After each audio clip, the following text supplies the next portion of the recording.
Mis queridos amigos y hermanos, nos volvemos a encontrar para seguir estudiando la palabra del Señor. Hoy estaremos en la lección número 6, que tiene que ver con el amor y la justicia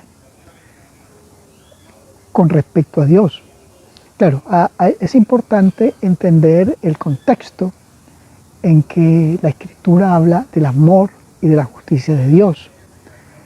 En el tiempo del Antiguo Testamento podemos notar que el Dios de los judíos, que el Dios de Israel, era muy distinto a los otros dioses, porque los otros dioses por lo generalmente eran los dioses de los pueblos de alrededor, de las culturas mayores como los egipcios, los babilonios.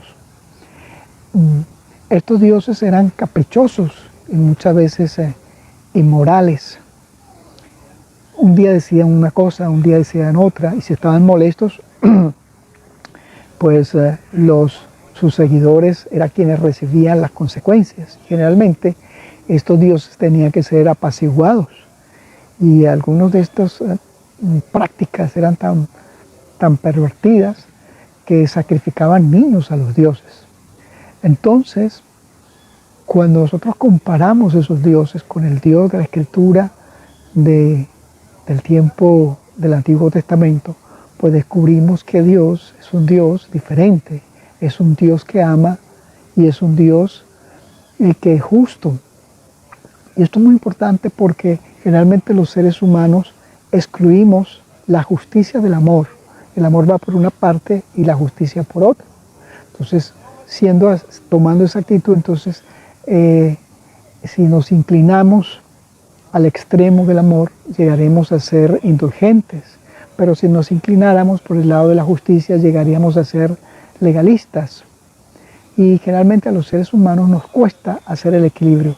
Pero Dios ama la justicia. Y eso, ya decir eso es muy profundo. Porque la justicia y el amor de Dios van de la mano, van juntos. Porque aquí entonces encontramos un equilibrio. Porque a decir verdad, el amor y la justicia de Dios son parte del carácter de Dios. Y eso ya hace una diferencia muy grande cuando nosotros nos acercamos a Dios o cuando queremos tratar de comprender a Dios. El libro de Jeremías, en el capítulo 9, el verso 24 dice: «Sino alábese en esto el que se haya de alabar, en entenderme y conocerme, que yo soy el Señor, que actúo con bondad, con justicia, rectitud, porque eso me complace», dice el Señor. Aquí está la bondad y la justicia y la rectitud van juntas. Eso nos habla del carácter de Dios. Y otra cosa que necesitamos sumar al contexto de cómo los antiguos veían a sus dioses, cuando en la Escritura habla de la justicia de Dios, no se parece a lo que hoy nosotros relacionamos con justicia, porque generalmente en los países en que vivimos hoy, la justicia es una cosa, el ejecutar es otra, y las partes legales son otras. Bueno, para los tiempos de los profetas, de los patriarcas, no era así, sino que el gobernante, aparte de ejecutar, también era juez. Y así, en este contexto es que se usa la idea de justicia de Dios. Hay dos citas muy interesantes que están en el libro de los Salmos. Ahí tenemos el Salmo 33:5 y Isaías 11:8, donde nos habla de la justicia de Dios. Y la palabra que se usa ahí en hebreo es la palabra mishpak. Mishpak, la idea de esta palabra que es justicia es que cuando habla de Dios, es que Dios es completo en todo. Dios es gobernante, Dios es juez, es quien ejecuta. Y eso nos hace ver una justicia como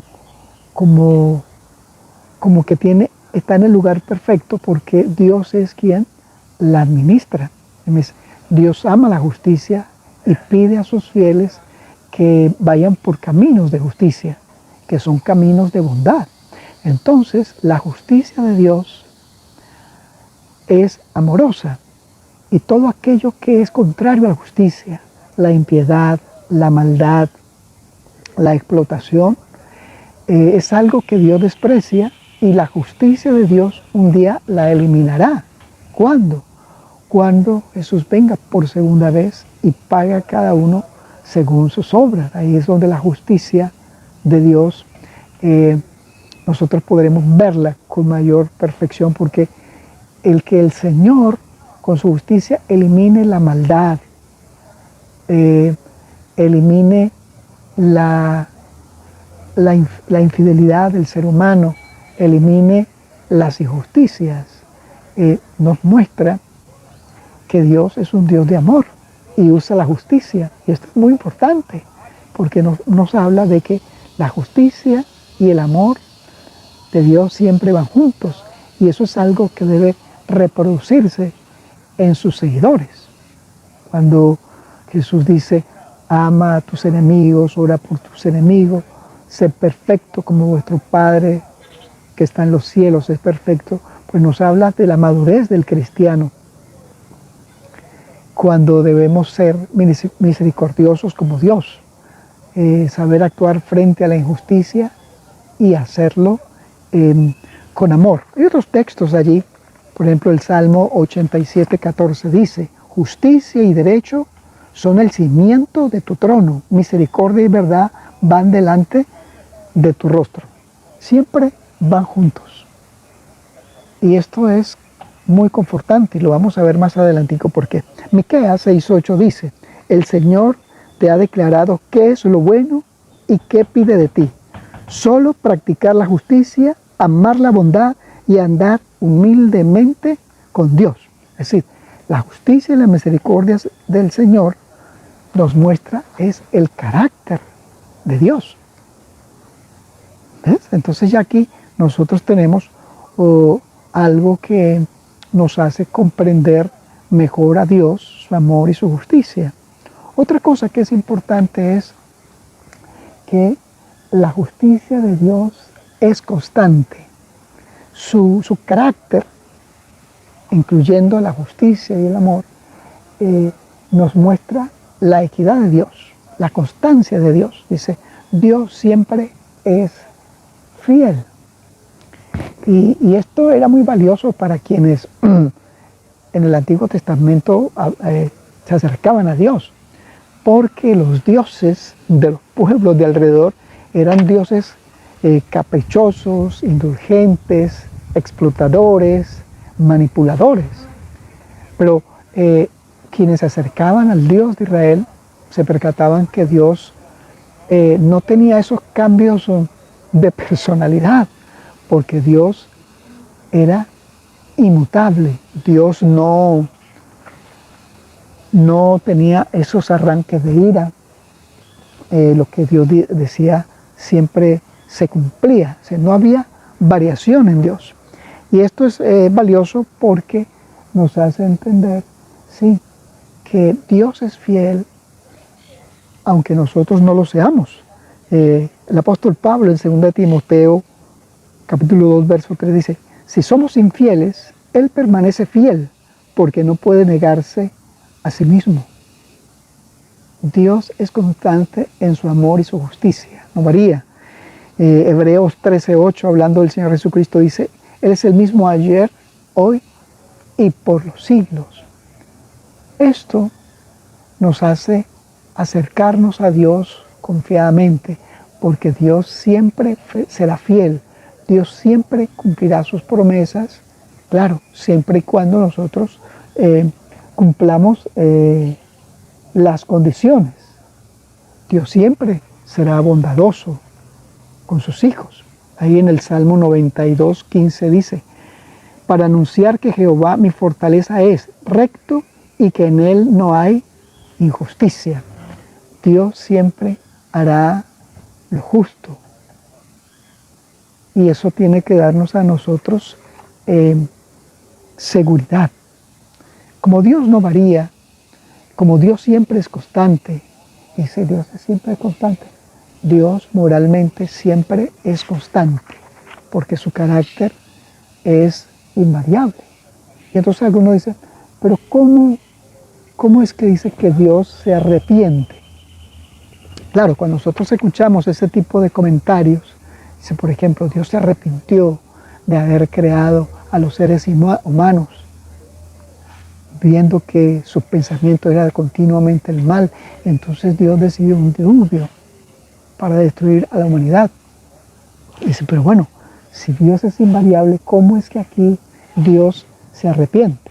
Bueno, porque pensamos que el arrepentimiento que Dios siente es igual al que sienten los seres humanos, pero no, son dos arrepentimientos totalmente distintos. Cuando generalmente los seres humanos nos arrepentimos de algo, descubrimos, bueno, aquí nos equivocamos, mejor cambiemos en esto. Pero no, el arrepentimiento de Dios es muy distinto, porque es un arrepentimiento que está basado en la respuesta del ser humano. Y el ejemplo por excelencia que nosotros podemos tomar en esto es el caso de Jonás, cuando él fue a Nínive. Y entonces la sentencia de Dios era que en 40 días él iba a destruir toda la ciudad, todos los que allí estaban, desde los animales, desde el ser humano más pequeño hasta el mayor. Y cuando Jonás terminó de predicar, Dios no hizo eso, se arrepintió de su juicio, pero se arrepintió por la respuesta que dio el pueblo de Nínive. Dice en el libro de Jonás, el capítulo 3, que hasta el rey se arrepintió. Todo el pueblo se arrepintió y decidieron hacer lo correcto que Dios pedía. Entonces ahí, mira, que es un arrepentimiento muy distinto, porque Dios dice, bueno, ya no los voy a castigar. Y entonces Jonás se siente molesto con Dios. Y entonces él le dice, yo sabía que tú no ibas a destruirlo. Y dice, ¿cómo lo sabía? Dice, esto es muy triste, dice Jonás 4, versos 1 y 2, dice, pero esto desagradó en extremo a Jonás, o sea, esto de que Dios ya no iba a destruir al pueblo de Nínive, y se enojó y oró al Señor y dijo, Señor, ¿no es esto lo que yo pensé cuando estaba aún en mi tierra? Por eso quise huir a Tarsis, porque sabía que tú eres clemente y piadoso, tardo para enojarte, abundante en amor y que desistes del mal. El arrepentimiento de Dios siempre está relacionado con la respuesta positiva a quienes se le demanda un juicio. En este caso era para el pueblo de Nínive y ellos respondieron positivamente. Bueno, hoy el mundo está siendo amonestado de que hay un juicio. Todos los seres humanos estamos delante de un juicio. Y esa advertencia no es para que nos llene de terror, sino que debiéramos pensar, bueno, si Dios nos dice que está haciendo un juicio y que todos serán condenados, esta sentencia no es con el objetivo de dañar al ser humano, sino al contrario, de que los seres humanos podamos arrepentirnos y entonces podamos recibir la justicia y el amor de Dios. ¿Te das cuenta? Entonces, ese llamado de una sentencia de muerte, realmente en el fondo es un llamado para que nos arrepentamos y entonces llenarnos de esperanza. En eso vemos que Dios es inmutable, su amor y su justicia no varían porque son parte del carácter de Dios. O sea, Dios es moralmente inmutable, siempre estará para amar a los seres humanos, siempre estará ahí para invitarles al arrepentimiento. Y cuando respondemos positivamente a esto, entonces descubrimos que la justicia de Dios realmente es amor, porque lo que anhela es sacarnos de nuestra miseria, de nuestra condición y llevarnos a una relación con Él que está basada exactamente en la justicia que Jesús ganó en la cruz por nosotros. Bueno, entonces descubramos que Dios no cambia. Lo que sí cambia es la respuesta o el efecto de cómo las personas respondemos a su llamado. Y el llamado de hoy es, el llamado de Dios hoy al mundo es el Evangelio eterno. ¿Sí? Hay buenas nuevas. La injusticia nos va a destruir, pero Dios nos ha enviado las buenas nuevas de salvación para que las aceptemos y entonces podamos recibir tanto su justicia como su amor, porque la justicia de Dios va a eliminar el mal y todos aquellos que practican el mal, todos aquellos que rechazan las buenas nuevas de la salvación, porque no para siempre el mal reinará.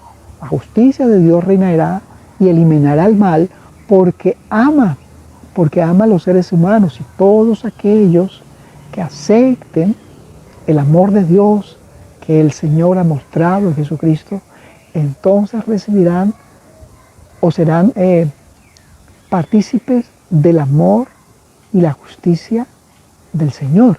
Con esto entonces podemos concluir que el amor y la justicia de Dios van juntos, porque tienen un mismo objetivo, ¿cuál? Que los seres humanos puedan responder positivamente a sus demandas, y cuando lo hacemos podremos recibir por gracia los méritos de la salvación que ha sido ganada por nuestro Señor Jesús. Entonces, el carácter de Dios moralmente es inmutable, siempre quiere lo mejor para los seres humanos, y entonces estará en nosotros la actitud frente al llamado de Dios y cómo respondemos. Lo cierto es que cuando respondemos positivamente, lo que va a aparecer es el arrepentimiento, y el arrepentimiento trae en su estela la restauración del ser humano. Querido amigo y hermano, veamos cuán misericordioso y justo es Dios, a fin de que nuestra vida pueda aceptarle y ser beneficiados para nosotros mismos y para quienes nos rodean. Vamos a orar. Dios que estás en los cielos, gracias porque tú eres un Dios de amor, de misericordia y de justicia. Gracias porque el equilibrio, Señor, la equidad que tú tienes en ello, nos da seguridad a nosotros de perdón y de restauración, entendiendo que un día tú pondrás todas las cosas en orden y quiere que nosotros estemos allí habiendo recibido tu gracia que emana de la cruz. Lo agradecemos en tu nombre, querido Jesús. Amén. Queridos hermanos y amigos, si Dios lo permite, nos veremos la próxima semana.